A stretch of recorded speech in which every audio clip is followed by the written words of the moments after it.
I'd like to get substantively into a discussion this morning, which is on the role of the judiciary in fighting corruption. So the latest comment has come from the Deputy President, William Ruto, who spoke out in defense of the judiciary just this weekend. Let's listen in. I want the Chief Justice to know that we have confidence in our judicial arm of government, and it is the expectation of all Kenyans that the judiciary will discharge their responsibility in accordance with the mandate given to them in the Constitution. That is all. We do not expect the judiciary to do anything less or anything more. With me in studio to take this particular conversation forward is Macharia Njeru, an advocate and former chair of the Independent Policing Oversight Authority. And together with him is David Osiani, who is a political commentator. Thank you very much, gentlemen, for joining me this morning. So we are discussing the role of the judiciary in the war on corruption. Now, we've just had the DP say the judiciary should do their job, nothing less, nothing more, and he's re-emphasized the need for their independence. What do you think? I'll start with you, Macharia, informed his comments.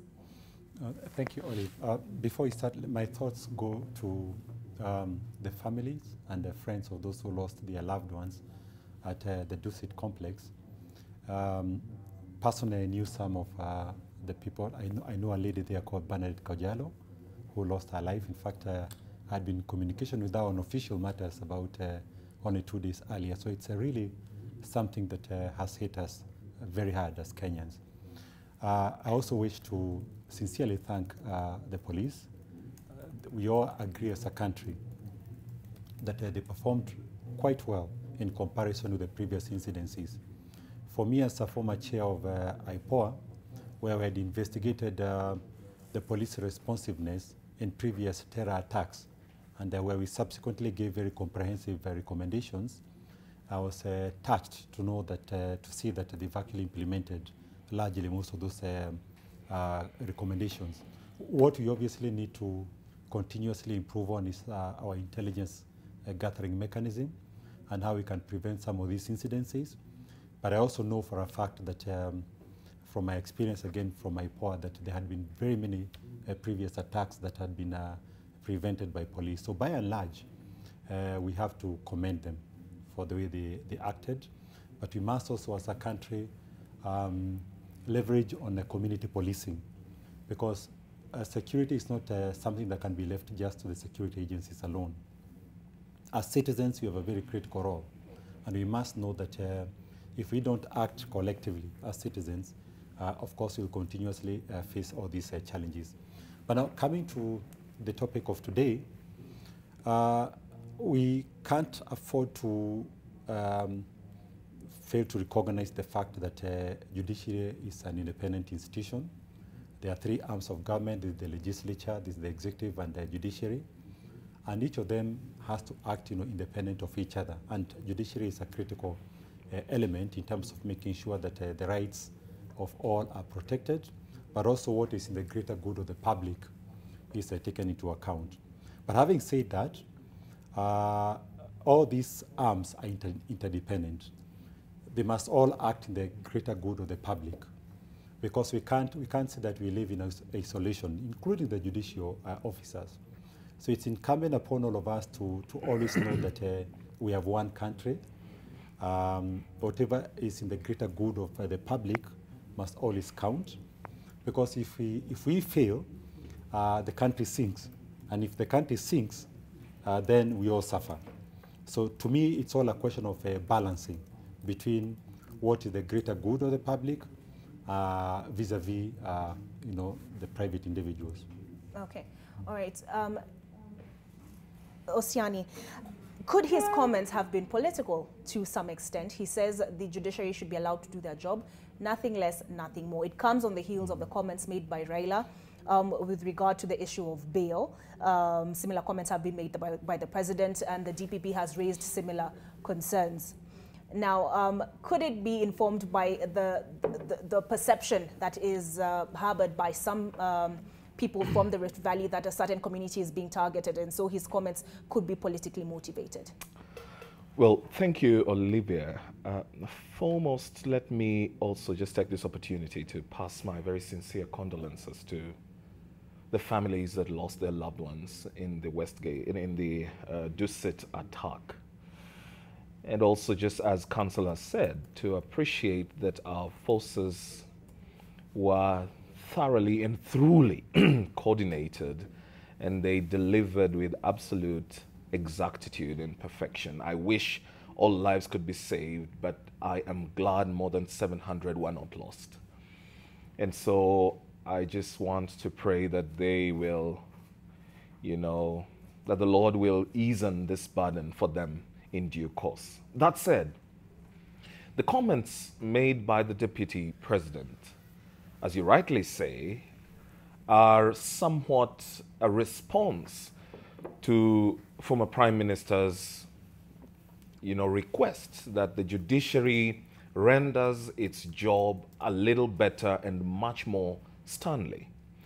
And what the Deputy President says is not different from what Raila requests, because he says the judiciary should do their job without being pushed by anyone. But then the question is, what is the role of the judiciary? It is to dispense justice. Is it appreciable that justice has been rendered in most of these cases? Raila Odinga thinks that in some of these cases, we have not taken advantage of the position of the situation to be able to set examples for the nation to see that corruption or some of these vices are indeed punishable. And that what the judiciary often does, as the Prime Minister sees it, and to an extent I agree with him, is they give these people a slap on, on their fingers and say, okay, get away with that. Corruption must be made to be so painful, Olivia. And the only person who can make it painful is the judiciary.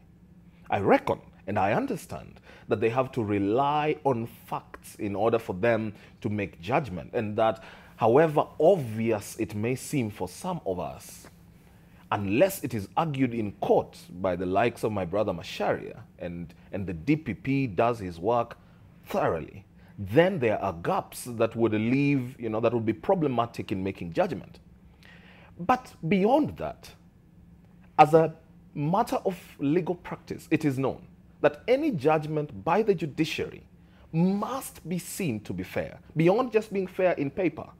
It must be seen and appreciated as a fair action. Now, that is where there is a problem, because we see billions lost. And if you lose 1 billion, for example, I'll come Olivia. back to you, David. So sorry. I cut you short, and we're discussing DP Ruto's comments that the judiciary should do their work, nothing less, nothing more. Can we hear that again, please?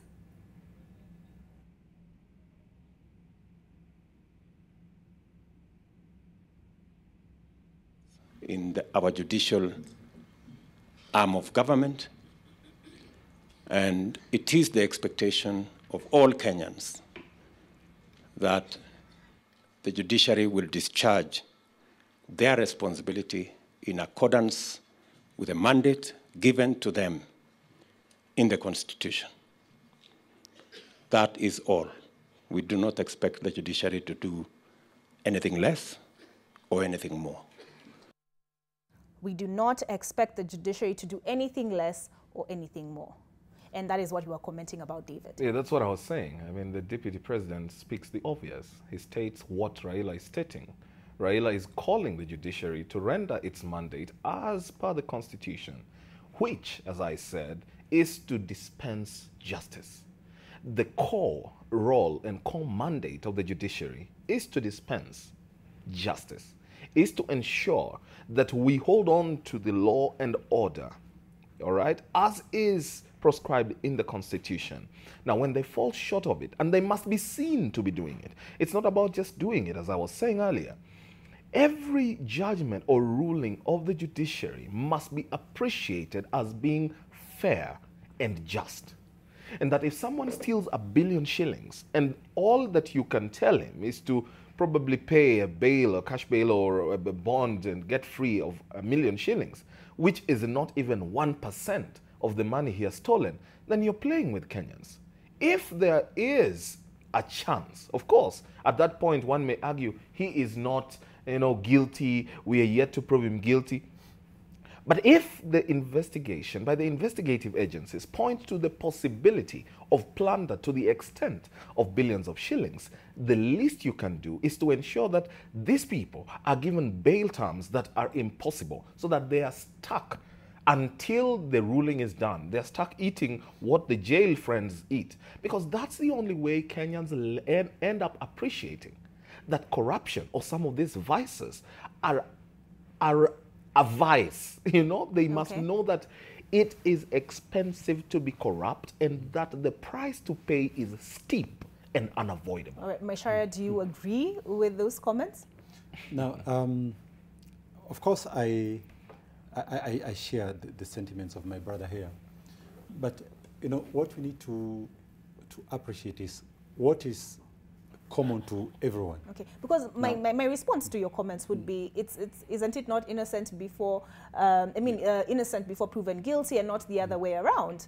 So if we're saying let's hit them with steep bail terms, haven't we already determined their guilt or innocence? Does the law allow a window for those steep terms? If the law does, why are you utilizing that law? Yes, Macharia? Yeah, so coming to that issue, Olive, is that there is a commonality of issues insofar as that everybody agrees that corruption has to be dealt with. The public, members of the public, and even those who are in government, those who are in legislature, those who are in judiciary, because we are all Kenyans, we know that it's a vice that has to be dealt with. What we don't seem to agree on with unanimity is how to resolve it. That's where now you find that there are divergent opinions.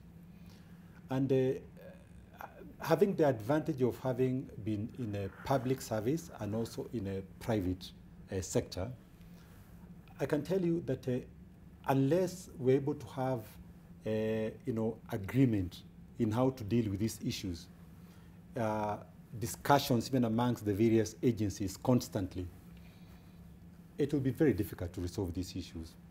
It is my respectful view that it is time for all the agencies to be able to constantly discuss the challenges together.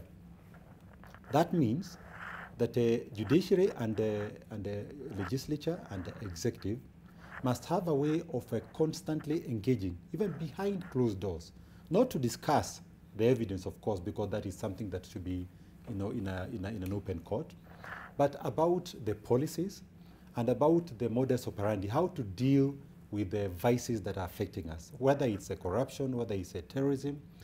Because at the end of the day, all the agencies are serving the same public. We must always remember that the ultimate goal is to serve public good. And if we are intending to serve the public, it should not be difficult for us to discuss behind closed doors what are the issues that are preventing the smooth operation of dealing with these vices. Now, and I think that is lacking in my view. And it should not be difficult for us to agree that all the agencies are interdependent. Now, let me come specifically to the judiciary. It is obvious that judiciary must act based on the evidence that is presented to them. It's difficult for them to work outside it. Now, in my view, the discussion should be around how do we expeditiously deal with these cases? Because the issue of delays is a problem in itself. I would not advocate for people not being given bail because it's a constitutional right. And as you rightly said, Olive, everybody is presumed innocent until they are proven guilty. That is the nature of our system. There are systems in other countries that are inquisitorial in nature where the magistrate and the prosecutor work together to investigate the matter, and it even includes sometimes presuming the person is guilty, and then you have to to prove that you're innocent.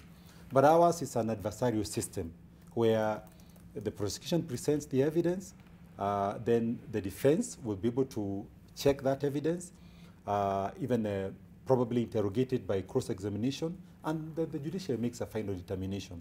And there's nothing we can do about that system because that's the way it is. But what we must be careful about, in my view, when it comes to the judiciary, is when now they issue orders that prevent police, for instance, from carrying out investigations. Because when I listen to what the police seem to be saying, and also largely the executive and the complaints from the politicians, is that there seems to be a new jurisprudence that is coming from the judiciary, which is now not only stopping the prosecution, but it's also stopping the investigations. Now, that is dangerous, because you should be able to give these agencies the space to be able to carry out the investigations. Then they'll be able to present the evidence to the DPP.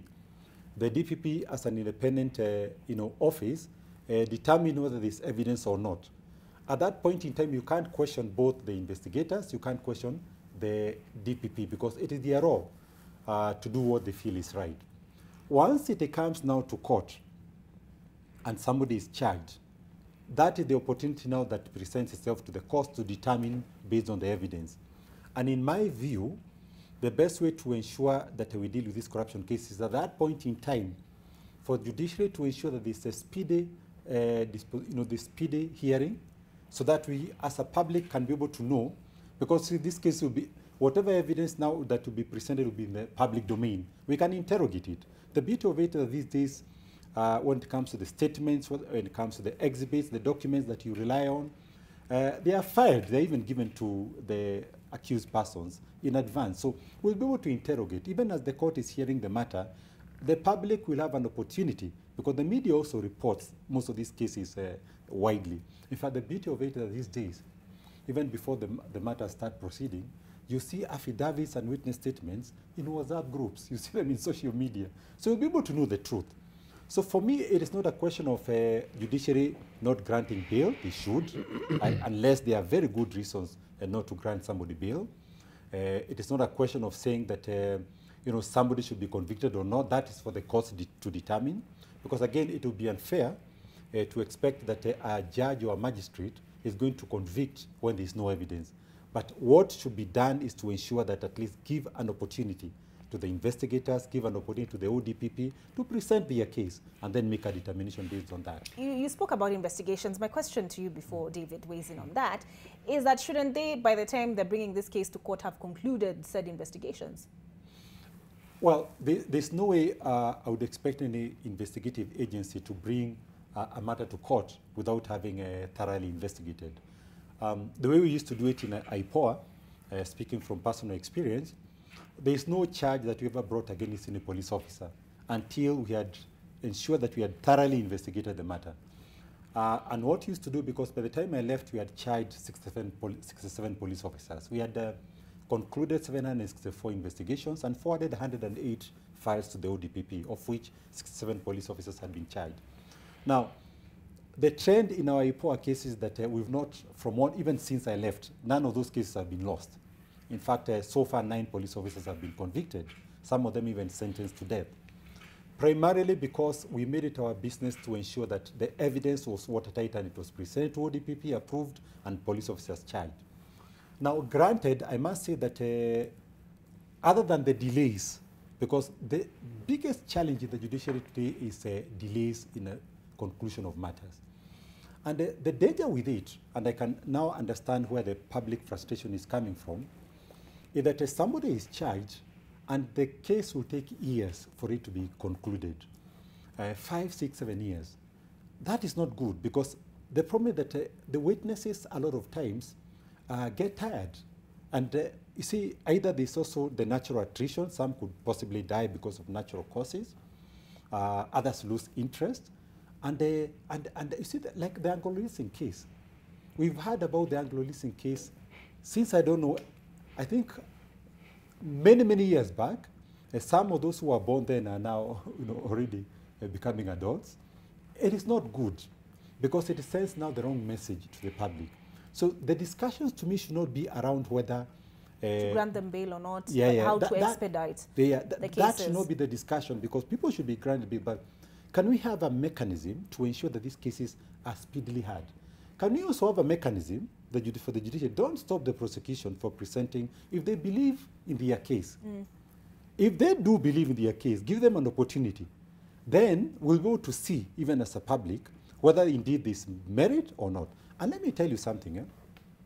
As a lawyer in my firm, we've had an occasion of representing a judge who had at one time been accused of corruption by an investigative agency, and even charged. And I have, that client has never had a problem with me, stating this, though I'll not disclose about the name.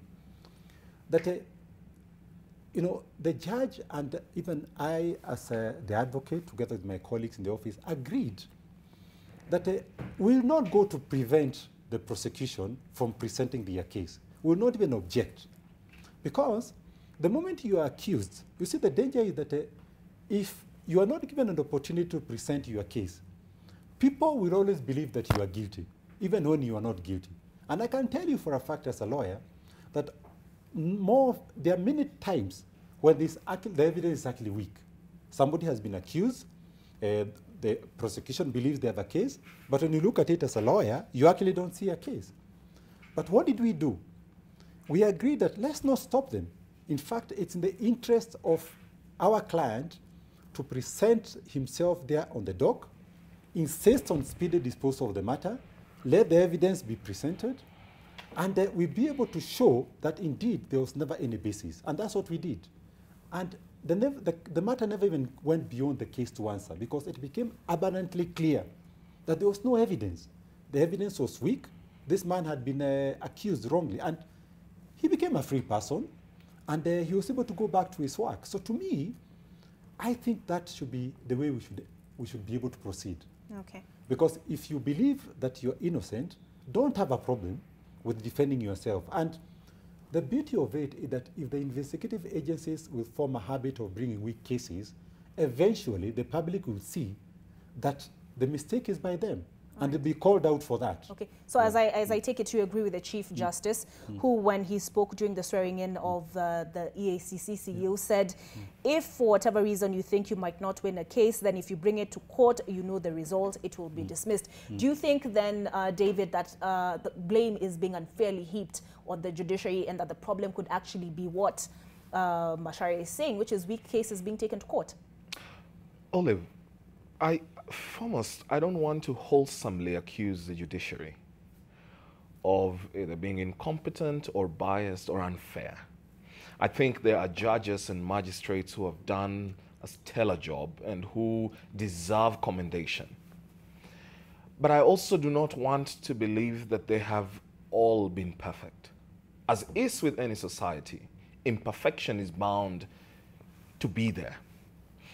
And we have to agree that there are elements within the judiciary who they've just not been caught. But even if you walk on the streets and, in the courtrooms, you'll be told that judge is like this and like that.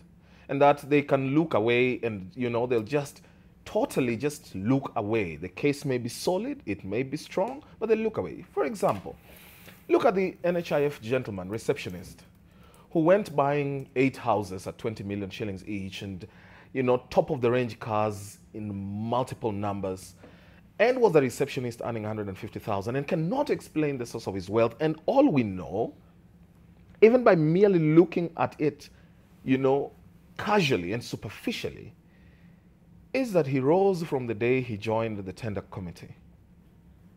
And then you go to court, and then the bail term, he's probably slapped with a 300,000 bail. I mean, that's not the case. But what if in the event that happens, do you think the judiciary will have shown the Kenyans that it is just and fair? Not at all. And so I do not want to say that we should not grant bail. I mean, that's wrong. I believe in the rule of law. I appreciate my brother when he says that we should expedite and, handle the cases expeditiously. That's right. However, the bottom line for me is expeditiously yet fairly. That the end result of every judgment must point to justice having been done for the accused and the other party. Because if we do not do that, and I support the Chief Justice, when he says that if you come with a weak case, it doesn't matter what you expect from us. I mean, that's the law. The law is the law. I don't want to use the term as they use it on the street, but the law is the law. People may think this is a wonderful case, but then it is compromised. Who is compromised? The lawyer is compromised. He goes there and deliberately just puts up a weak case and loses the case. Who do we take to the house? The people on the street, the pedestrian, the citizen does not have the legal knowledge to know that the case was presented weakly. But in moments and opportunities when the lawyers and the prosecutor has discharged their mandate with absolute, rigor, it behoves the judiciary to do the same, to give a judgment that inspires people's confidence in the judicial system. If we do not do that, then we are going to end up with a country that believes, why hire a lawyer if I can buy the judge? And I can tell you for a fact, Olive, that a time is coming in the near future, in the foreseeable future, when the poor will be unable to get anything to eat, and they will eat the rich, including those judges. It is in their interest, therefore, to make some of these vices look so distasteful that they are able to secure a future for their children and their children's children. But if they're the ones who sit on the table and decide to hand down to their children a system that's corrupt and unjust, then they too will bear the brunt of their decisions today. It's only that they will bear it in the full course of time tomorrow. Okay. Which brings me to the comments that were made by Raila Odinga at the University of Nairobi, I think about a week ago. Yeah. Let's first listen in, but also apart from steep bail terms, there was also the question of preemptory bail, where somebody will go to court and say, I expect the authorities are coming after me. Yeah. You know, grant me bail so that I know I'm not put under arrest, and if I'm needed, I'll come to court. You know, a governor, Olive, that's something else that's been contested. A governor was accused of looting billions of shillings, and EFCC asked to investigate his accounts, to which money had been deposited. The governor went to court and got a ruling objecting any investigation into his accounts, and that remains. So the DCI cannot do anything, EFCC cannot do anything. I mean, what is that? What are we doing? Okay. That's what I'm saying. That we must draw a line. Yeah, I understand his frustration because he's speaking from we are speaking from different perspectives. A member of the public, and maybe I'm speaking from a legal perspective. A member of the judiciary. No, I'm not a member of the judiciary. I'm a lawyer. I'm not the judiciary. But I can tell you that we also risk a situation whereby if the public loses confidence in an institution, that's it. It doesn't matter what the institution is doing. If you do not carry the public with you, there is always a danger that the institution could also go down. And you remember that there was the famous radical surgery. There was the vetting that was done against judges. And in fact, if you look even at the way the Constitution was drafted and the chapter relating to judiciary, it's because the public had been tired of the judiciary. Whether rightly or wrong, they were tired with it. Now, we do not want a situation whereby, because slowly, we must accept that the public is losing confidence in the judiciary. The judiciary has its stand, the public has its stand. We do not want that because the judiciary, at the end of the day, every institution, for it to succeed, must carry with it, with it the public. That confidence is very critical for it to be able to operate. Now, which is why I'm saying that bail should be granted, yes, whatever the terms that the court decides that it wants to grant the terms. Yeah. But do not stop a prosecution, for instance, do not stop investigations. Because, like if the investigators say that we want to go and investigate an account, then you stop it. Or they say that we want to have this document, then you are stopping it. Now, it sends a wrong message to the public because it's that feeling that judiciary is protecting an individual. And the judiciary should be able to encourage that the matters be brought to it, and then the actual hearing takes place. Then based on the evidence, a decision is made. Whatever decision that will be, if the prosecution loses, they have the alternative of going to the Court of Appeal. If the accused person is convicted, they also have an opportunity. So everybody will have their day in court. So it's all a matter of ensuring that an opportunity, fair balance is given to both the prosecution and also the accused person. Even as you grant the right to the prosecution, don't lose the fact that the accused person also have their rights. It's how you are able to carry out that mandate so that the public can feel that justice is not only being done, but it's also seen to be done. Okay. Both of you have talked about expediting these cases. The CJ has come out and said, at the point you're coming to court, come ready to proceed. You talked about investigations. Don't come and then ask me now for additional time to investigate. I mean, could that be something that the DPP's office can stand to remedy? Why have we not concluded Anglo-leasing? Why? I could almost confidently say it's just the cat and mouse games played in the corridors of justice. I appreciate, the Chief Justice, former Chief Justice Willie Mutunga, did a wonderful job in trying to cut down the backlog or, in judgment and, pushed the judges to really deliver. And I think the Chief Justice Maraga has also tried to continue with that, and they halved the cases from 1 million to almost 400,000, but that's not enough. Is there a chance that some judicial officers, do not live up to their expectations, to the expectations of the person who hires them, the JSC? If that's the case, the JSC should be able to summon them and tell them, listen, guy, you're supposed to be listening to so many cases and concluding them, but you have such a backlog, we are unable to deal with you. And on that basis, request the guy to take leave and let other people who are committed to the cause, who are dutiful, to continue with their mandate, to continue with their jobs. I think it's a situation where we wouldn't entirely heap this on the judiciary, but a big chunk of the blame will agreeably have to be taken by the judiciary, especially as regards matters expediting and concluding these cases.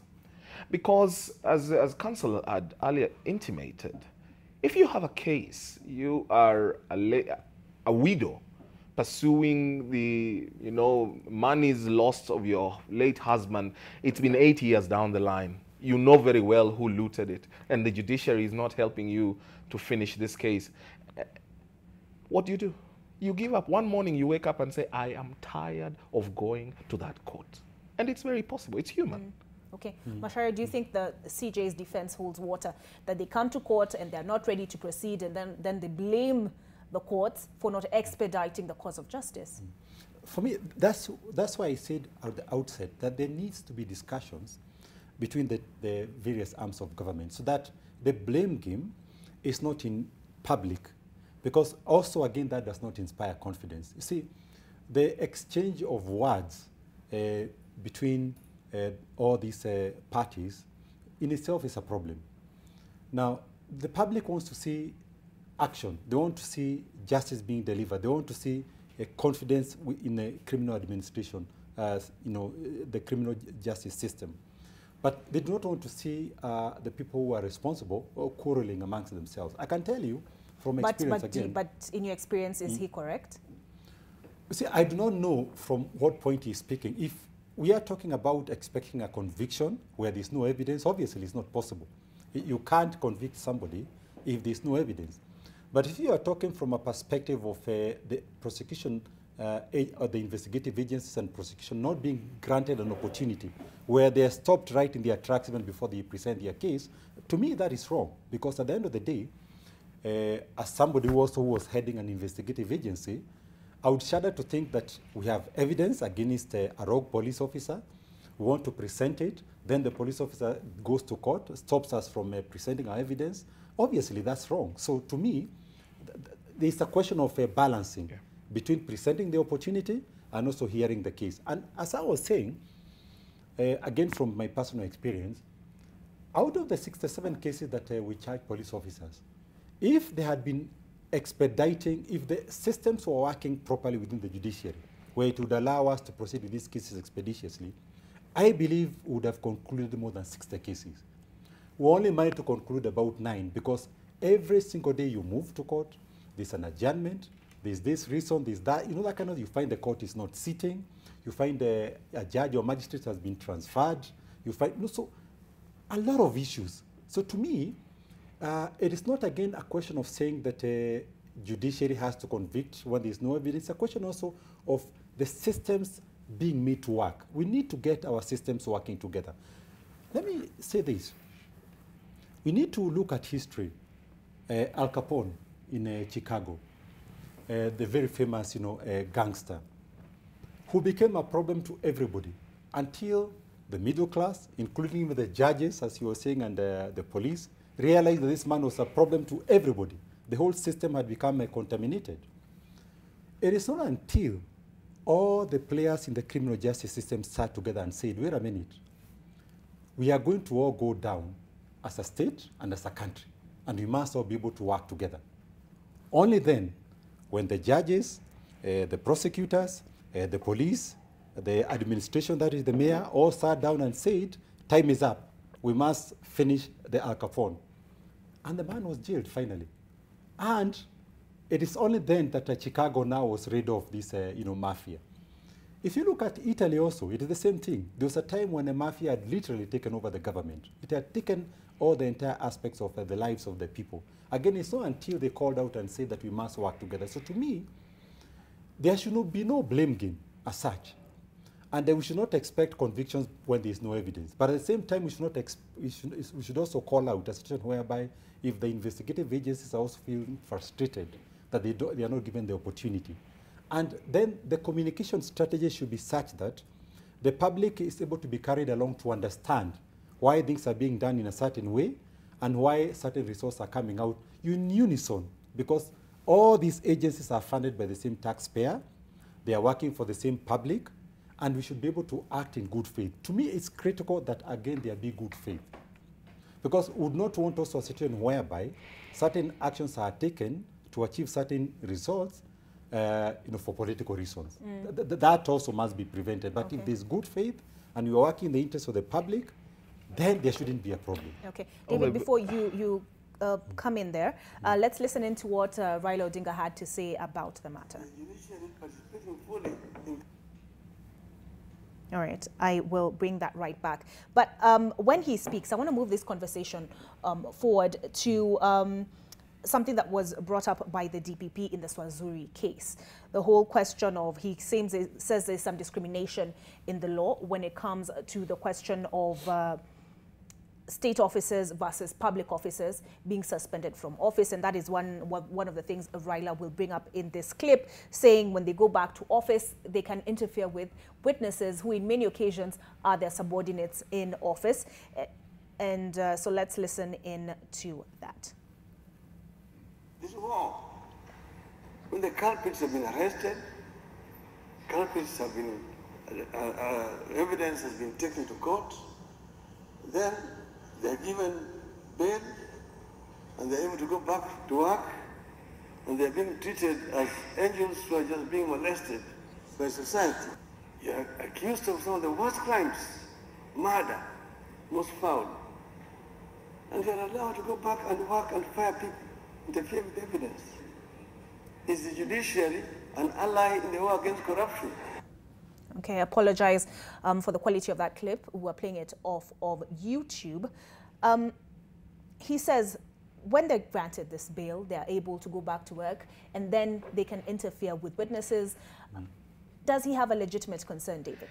You know, Kenya has always had this code of regulation known as COR for public, for civil servants. Civil servants, therefore, once taken to court or charged, cease to hold office and stay on half a salary until that case is concluded.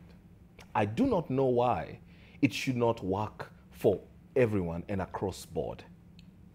I think we should draw the line and try and see whether there's a difference between civil and public servants and why the two cannot be merged so that all of them can fall under that COR. But that said, there's something the council has brought up before. He said, and I was very keenly listening, that if the judiciary had acted as expeditiously as they ought, or at least as he would have expected, then they would have concluded about 60 cases out of the 67 they took before them. However, they were only able to deal with about 9. Now, I was doing my quick math, And that comes to just about 16% of the cases.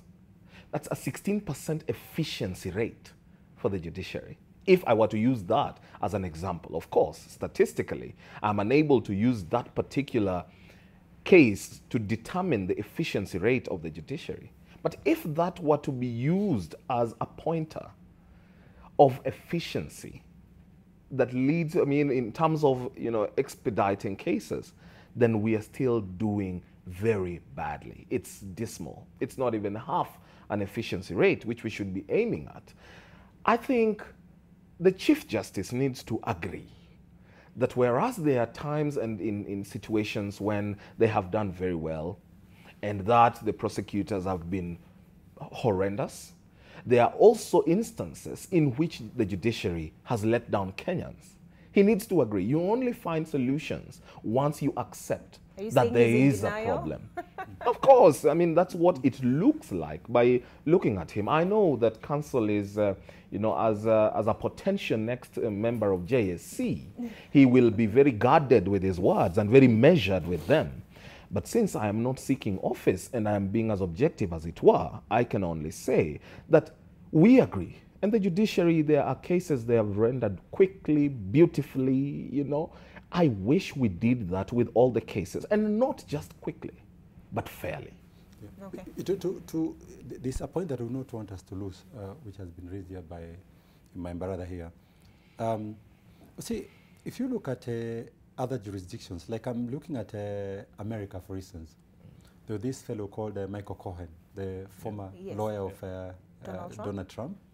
There was Paul Manafort, where you find that from the time when they are charged to when the case is concluded is at a very high speed, and then decisions rendered. It should be easy for us to work out on our systems to deal with that, because to me, I do not want us to address the veracity of accusations or not, because that is for the judges and magistrates to determine. Yeah. And we have no way of knowing what is it that they'll depend on in terms of arriving at a decision. And it would also be unfair to expect them to make decisions where there is no evidence. But for heaven's sake, can we at least expedite and make sure that the system is working? To me, that is the problem with the judiciary today. And sorry, I'll not be guarded because I'm also a practicing lawyer. Yeah. And I know for a fact that that's something that we all complain about as lawyers. The systems are not working. The efficiency level that I must say that they are not good. It is not a question of the evidence, not a question of all these other things. That's for them to determine. But they have no excuse at all for not ensuring that the systems are working. There is no reason why the judiciary by now should not have digitized its processes. There's no reason why, the judges and the magistrates should not be able to sit, conclude cases in good time. So the monitoring and evaluation mechanism to determine whether these judicial officers are working efficiently as they should or not is simply not working. So if they can be able to improve on that, that will have a direct impact on dealing with these corruption cases, because therein lies the main problem. Then again, there's the issue of the culture of our public. I think we need to deal also with the issue of values, because as a country, we seem to celebrate corruption. We seem to shout on the rooftops against corruption, but under the tables, we are okay with it in terms of as long as, in fact, many of us, as long as you're not caught. In fact, the issue is be corrupt, and as long as you're not caught, So our culture is also a problem. If you look at a country like Japan, for them, if you're caught on a corruption scandal, they have what they call harakiri, they'll commit suicide. They'll, take a sword, stab themselves and kill, because it is so shameful to be caught on a corruption scandal. But here, somebody will be accused again and again. They don't mind staying in office. I mean, they're okay. In fact, they'll even perpetrate it even more. Yeah. And they'll seem to get away with it. That sends wrong signals, even amongst now the common people. They find that really it is okay to be corrupt and you'll be rewarded. In fact, even the way we elect, you'll find that we'll even elect those people in high offices. We don't seem to have a problem with it. Yeah. And see, if somebody knows that they can be corrupt, they are elected to high offices, now they can even be in charge of our public affairs, then if you look at even the young ones, the people who are in school, they tend to believe that those are the mentors. Those are the people they should emulate. Those are the people they should admire. Now, therein lies the problem. So we also need to look at, we need to have some kind of introspection as a country and ask ourselves, what are the values? What is it that we want for ourselves? Because let's also not keep complaining on the sidelines, saying that we should fight corruption, but our actions in terms of acting against those who are corrupt seems to be counter what we are saying. You know, it is Ralph Waldo Emerson who said, your actions speak so loudly, I can't hear what you are saying. What that means is that the actions and the words should be in sync. Let's not say one thing, then when it comes to our actions, it's completely opposite. And we all stand accused, they say, Oli. If you look at everybody, whether in the media, whether in the legal profession, whether it's engineers, wherever we are, there's a problem. And I'll tell you, I hope I'm not overspeaking. I remember sometimes last year, while on a visit in the United Kingdom, meeting a Kenyan who was the roads engineer of a county called Lincolnshire. He was in charge of a whole county in the UK, an engineer, a Kenyan, from Thika. And this guy actually told me that he had worked in the Ministry of Roads, roads and transport and roads. I don't know what you call that ministry these days. But he was one of the engineers in charge of roads in Kenya before he moved to UK with his family years back. So I asked this guy, you're a Kenyan, you're a roads engineer. I can see the roads are so perfect, they are so good here. You're doing a fantastic job. How come when you're in Kenya, in the same ministry, we're getting all these roads that within no time, Shipped off. You know, they're already in a mess after they've been repaired or after, how come, you know? Why is it? It's said that you became a different person when you came to Lincolnshire. And the guy was candid with me. He told me, here, systems work. You know, systems are allowed to work. In my country, systems are not allowed to work. So therein lies the problem, because who are the people who are responsible for making sure the systems don't work? Okay. It is us. All right, David, I want to pose this question to you. Could it be an issue of resources? Because it was on Monday last week, the CJ said he would deploy 10 additional magistrates to the Nairobi Anti-Corruption Courts. And then he also thanked the president for making Forodha House available for more courts and chambers. Could it be an issue of resources? Perhaps the judiciary was not equipped to handle these graft cases. Martin Luther King urges tireless exertions and passionate concern of dedicated individuals if any society were to grow. I like what the CJ is saying, and I am glad 10 more judges are going to be added. But you know, we need to appreciate that before the new constitution, the judiciary was one of the worst organizations in terms of even remuneration to their staff. So there was, you know, you were not even inspired to work.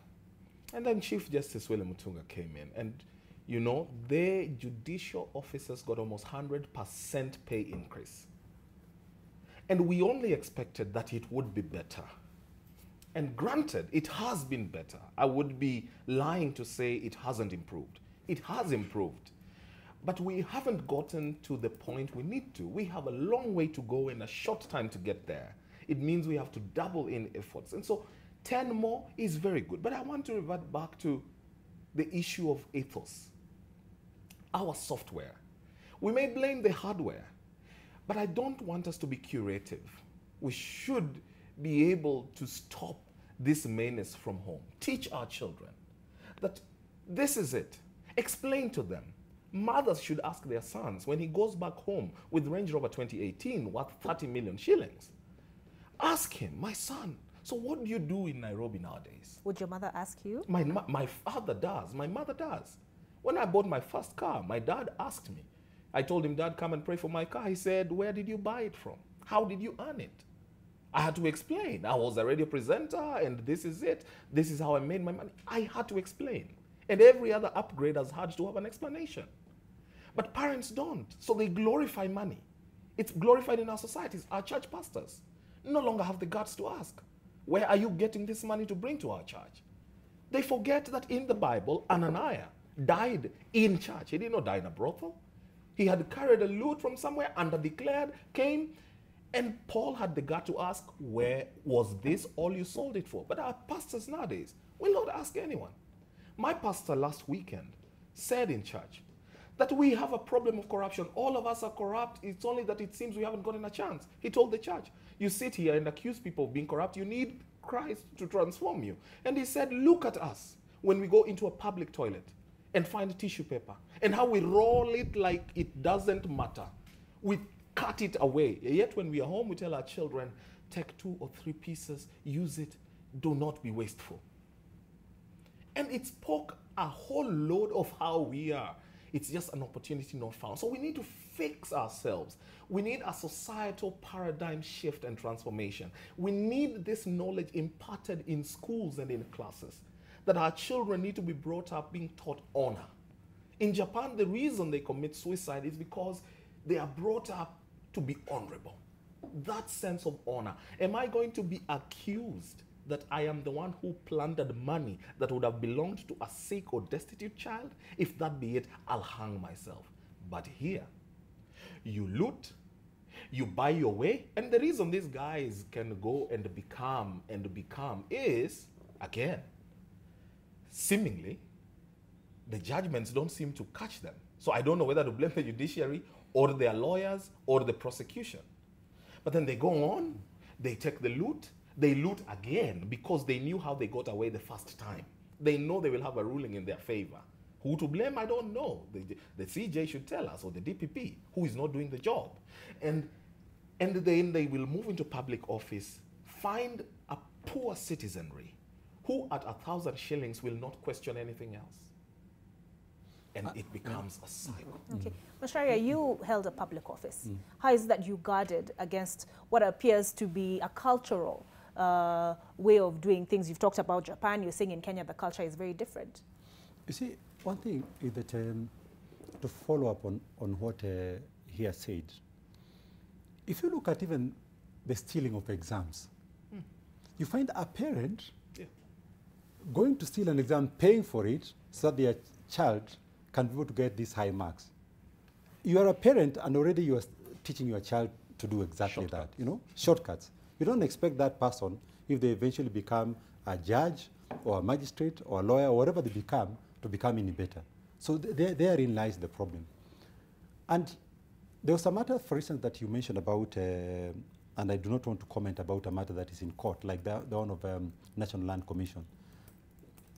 You see, again, there's a problem when an officer is accused, whether state officer or public or whatever it is, and then you are allowing them to go back to an office and interfere. To me, again, as a citizen, I have a problem with that, because what you should do as a judicial officer, ensure the case, again, as I said, is expedited, so that, again, an innocent person does not stay out of the office for too long, because that could also end up harming them. So expedite, say that we are ready, within a week we want to be done and dusted with this matter. And where I see a contradiction sometimes is that there are some political cases that move so fast in the judiciary, so you wonder why can the same speed also be applied when it comes to, so I can hear where he's coming from, and which is where the judiciary also needs to work on, so that we don't give that perception. But ultimately, it is the evidence that will matter. Coming to what you asked me about my public office. You see, there's the software he has talked about. We really need to be clear about the quality of the people that we put in critical institutions. Because again, therein lies the problem. There's also a trend sometimes, and there again now I blame the executive squarely on it, where they make certain appointments that simply look ridiculous. You know, you look at somebody being put in a prime position. This is somebody who has is of questionable character. Probably you're doing it for maybe to do a favor to somebody, a favor. But you see, that's why I'm talking about the actions and words also matching, because what the executive should be able to do is that wherever they have an opportunity to present an appointment, can you, for heaven's sake, make sure that you are putting in there credible people? Whether it's a cabinet position, whether it's permanent secretary, whether it's in parastatals, wherever you have an opportunity, make appointments that make sense. Because if you don't do that, you're also sending the wrong message. Now, in IPOA, the people we had, I was fortunate enough because I had the ability to decide who comes to the organization. The first thing I did together with my board was to make sure that we had the face of Kenya. It was meritocracy. It didn't matter where you come from. It's not a question of I, as a chair, based on where I come from, doing favors to people. In fact, I denied myself powers. I denied myself powers in a way that, Olive, even if you wanted a position in IPOA, I would not help you, because we put in systems that made sure that the systems were working in terms of how you come into the institution. The beauty of that is that when officers know in the institution that you only come in there through a process that is credible, you also know that through the same credible process you'll be out if you misbehaved. You know, you'll know that you didn't come there courtesy of the chair, of another board member, or the CEO, or anybody else. So it's only your work, being able to deliver on your mandate, that will determine your continued stay. And I can tell you that the first incident that we had of an officer who tried to play monkey business, within 48 hours, the officer was out. We were able to take that person through the process, and they had no option than to accept that I'm not worthy of being in this organization. That sent a clear message in the entire organization. And from then on, we never had an incident. In my entire stay, my officers never engaged in corruption when they were investigating police officers. There were attempts by some of the police officers to bribe them. They never got anywhere. And evidence was presented, and they were charged. Because in IPOA, it was very clear that if there's evidence against you, you stand no chance. You'll be taken through the whole process. If there's no evidence against you, you'll not be wrongly accused and charged, because we were never playing to the gallery. For us, we were clear we're not going to play to the gallery. So it's a question of the quality and the values in the people who are in an institution. That is very critical, because it doesn't matter how many regulations you have. I can tell you, Olive, it even doesn't matter how many policies you put in place. If the people who are in the institution themselves have no integrity, you keep complaining, you keep doing whatever you do, it will amount to nothing. Yeah. The quality, integrity, and values in the people is very, very critical. Okay. As a policy expert, I have always cared to remind people, policy goes hand in hand with personality. Policies are only implemented by persons. So however good the policies, if the person who is supposed to implement them does not have the qualities needed or does not match the expectations of the policies laid down, that policy will sit there and will not be implemented. It's just like digitizing a system. You go to Kenyatta and you say, today we have digitized. And then you find a rogue ICT boss. He will unplug that system. It will be faulty and not working throughout. And so the two must work in tandem. Okay, so gentlemen, as your parting shots, what advice would you give Chief Justice David Maraga moving forward? Well, I'd request the Chief Justice to find a candid sit-down time with the President, or vice versa, whoever. The President can reach out to the Chief Justice, because they are both heads of arms of government. Sit down and tell him, I want us to re-inspire confidence in the judiciary as a system. As a president, I have tried my best to, crack the whip on corruption. You need to help me. Sit down with the judicial officers. Remind them it's a calling to try and rid this country of this menace. And that as they do their jobs, they should do it as unto God. So that when they leave there, it's not a push and pull over who's more powerful than the other. Because in the end, if you try that, the judicial officers will make a ruling, and whether you jump or sit, it's a ruling, it's finished. If, for example, you get to the Supreme Court and the cases go through to the High Court, appeal, Supreme Court, and because of push and pull, a ruling is made that's not favorable, that does not, continue to inspire confidence in the system, that does not, go hand in hand with the expectations of a society that's rid of corruption, the ruling is made. You can't reverse it, even if you are the president. And so it's important that they get to a point of agreeing and saying, I see where you're going with this, and I'm going to be part of this, and I'm going to implore my judicial officers to work alongside us to achieve this. And secondly, I think that the CJ He has done very well to apportion 10 more judges to the High Court, the Court on Corruption. Yes. That's good. But beyond doing that, there is a job left to him. How is it that we can expedite these cases? Can we make the system work? What are the clogs in the system? Can we declog or unclog them and ensure we have a seamless operation? Can he give himself the next 100 days to ensure that at least half of these cases are heard and concluded? Okay. Macharia, it appears David is making the same points you started off by making, which is the arms need to talk to one another, and also the question of expediting these cases. Yeah, absolutely. There has to be regular back-of-house discussions amongst all these arms, the judiciary, the legislature, and executive, because without that, there will be no meaningful progress, because we want to see actions as opposed to disagreements in public. It doesn't help. It in itself does not inspire confidence. But having said that, I think it's also important that we ensure that there's collective responsibility amongst all of us. Not just the judiciary, but amongst all the players in this issue, matters corruption. And we need to be alive to the fact that we have one country. And the time, so to speak, is running out, because if you look at the hopelessness amongst the youth, the jobs that are nowhere to be seen, which is also breeding even terrorism, because these young people have nowhere else to run to and become an easy prey to the terrorism, terrorist recruiters. And a situation whereby we have a lot of kids who are coming from school. Now, you have hospitals that have no medicine. You have infrastructure that is becoming dilapidated. So it is just a matter of time that all these issues are going to catch up with us, and none of us will be safe. We need to realize that we have to all be selfish and work towards eradicating corruption, dealing with the vices that are afflicting our society, because you may kick down, you may kick the can down the road, to use the phrase that is normally used in America, thinking that that is somebody else's problem, until it becomes your problem.